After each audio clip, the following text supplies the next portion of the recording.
Em 1947, um crime chocou os Estados Unidos e de tão enigmático que ele foi, até hoje ele se encontra sem solução.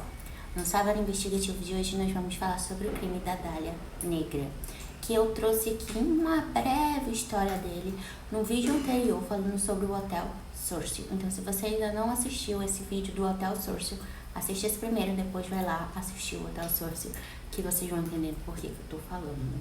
E antes de eu começar esse vídeo, eu contar um pouco da história do que foi que aconteceu, eu já peço pra vocês, se você deixar o seu like aqui, se você não é inscrito aqui no canal, já se inscreve, estamos rumo a 500 inscritos. Vamos ver se a gente consegue bater essa marca até o final do ano, se Deus quiser, vamos conseguir. Me sigam aqui nas outras redes sociais, e se você também gosta de casos assustadores, relatos sobrenaturais, eu tenho uma conta que falo sobre isso aqui no TikTok, então me sigam lá também. E se vocês gostam de carro, eu também tenho uma conta, tanto no TikTok quanto no Instagram e aqui no YouTube, chamado Todos Cavalaria 505, que eu falo um pouquinho sobre carros. Então também se inscrevam e me sigam lá. Vamos para o nosso vídeo. Bom, a atriz Elizabeth Short, de 23 anos, ela foi encontrada no dia 15 de janeiro de 1947, sem vida, em um terreno baldio na zona sul de Los Angeles. A polícia não sabe o dia que ela foi capturada, o que foi que aconteceu, quem foi que fez o que fez com ela. A única coisa que a polícia estima é que ela tenha sido capturada entre os dias 9 e 15 de janeiro, foi o dia que ela foi encontrada. E ela desapareceu assim, tão de repente, sem ninguém saber, que ela foi encontrada por uma moradora daquela região. Então vamos à história da Dália Negra, a atriz Elizabeth Short. Bom, como a gente não tem muito sobre o que falar desse crime, porque é um crime que até hoje ninguém sabe o que foi que aconteceu e as investigações não levaram a absolutamente ninguém, o que se sabe é que no dia 15 de janeiro uma senhora resolveu sair para passear com sua filha de 3 anos. E aí ela estava passeando normalmente até que ela viu o corpo da Elizabeth, só que ela achou que era um manequim largado ali num terreno ali da região, ali próximo de um terreno que estava tendo uma construção. E, assim, nas cidades norte-americanas tem muita, tipo, bequinhos, e nesses becos são normalmente onde colocam os lixos, enfim. E as pessoas transitam ali normalmente. Eis que na manhã desse dia ela resolve, então, passar por esse local. E quando ela vai se aproximando, né, do corpo, que até então ela achava que se tratava de um manequim, ela percebe que, na verdade, não é um manequim, é uma pessoa. E aí ela se assusta, ela pega a filha dela, cobre os olhos da filha dela e aciona a polícia. Então é nesse momento que a polícia tem o conhecimento de que a atriz se encontra sem vida. Bom, a perícia ela não encontrou muita coisa que levasse ao autor do crime, mas o que ela encontrou ali próximo, né, do cadáver? Ela encontrou então uma trilha de pneu que saía do local, mas daí então poderia ser das pessoas que estavam trabalhando na obra ali perto. Marcas de bota ao redor do cadáver, que também não dizia muita coisa.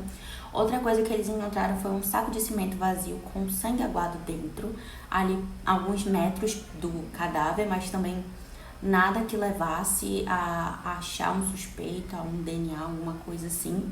Então a polícia ficou muito sem ter o que saber. E aí então foi que entrou a mídia.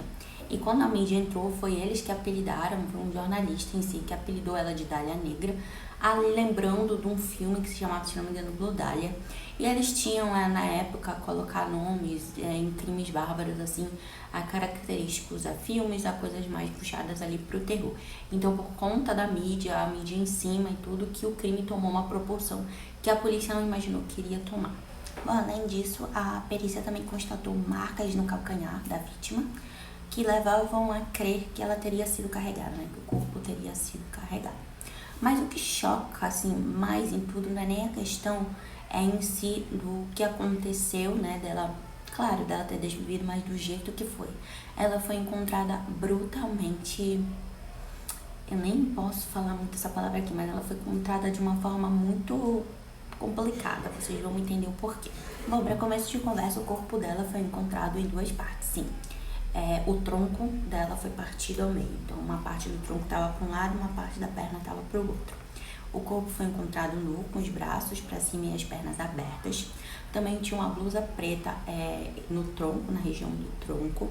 Os intestinos se encontravam atrás das nádegas dela e também havia lacerações nos pulsos, no pescoço e nos calcanhares. Além disso, também foi encontrada a face dela, né, um rasgo nessa região e nessa região assim cortado. Horrível. Vou deixar aqui mais fotos dos desenhos para vocês terem mais ou menos uma noção de como é que ela foi encontrada. Como eu falei, o crime se tornou altamente popular, que a polícia teve que pedir ajuda estadual e federal para dar conta do caso, levando então 60 pessoas a confessarem o crime. Só que todas elas acabaram sendo descartadas, porém eles selecionaram acho que 20, 25 pessoas que eles investigaram, mas acabaram também descartando porque ninguém levava ao suspeito, ninguém tinha nada que a polícia pudesse de fato prender. Então entra a mídia novamente, que tentou forçar ali o crime com o crime de um serial killer chamado o Assassino do Torso, que também foi muito popular na época. Qualquer dia eu trago para vocês aqui um pouco o vídeo falando sobre esse serial killer específico, só que logo foi descartado porque ele já havia sido preso e os crimes que ele havia cometido já haviam sido décadas antes, então não tinha nada a ver com nada. Bom, mas nisso tudo a polícia também recebia cartas do autor do crime. E essas cartas geraram então a polícia ficaram intrigada e associaram que o autor do crime poderia ser o autor que eles chamavam de o assassino do batom. Então, por um bom tempo, eles acharam que eram as mesmas pessoas.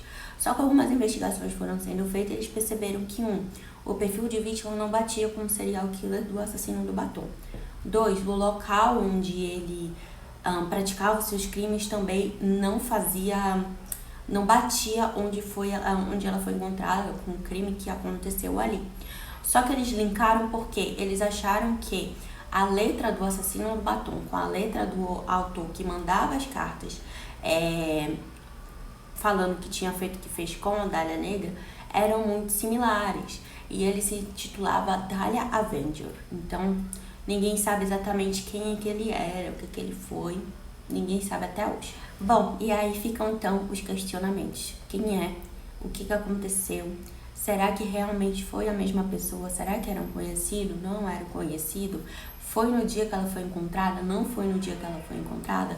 Como a época era uma época que faltava muita tecnologia, que faltava muita ciência, que faltava muito estudo, então muita coisa passou despercebido, chegando até os dias atuais, onde ninguém sabe quem foi o assassino, o que aconteceu, o que de fato aconteceu, e a atriz, infelizmente, não teve o autor do seu crime punido por isso, por conta dessa desinformação toda. E aí eu pergunto pra você, o que vocês acham? Tem alguma teoria da conspiração no que pode ter sido, pela forma que foi feito? Comente aqui embaixo, não deixem de me seguir pra gente falar mais sobre casos criminosos nos nossos sábados investigativos. Vejo vocês nos próximos vídeos. Tchau!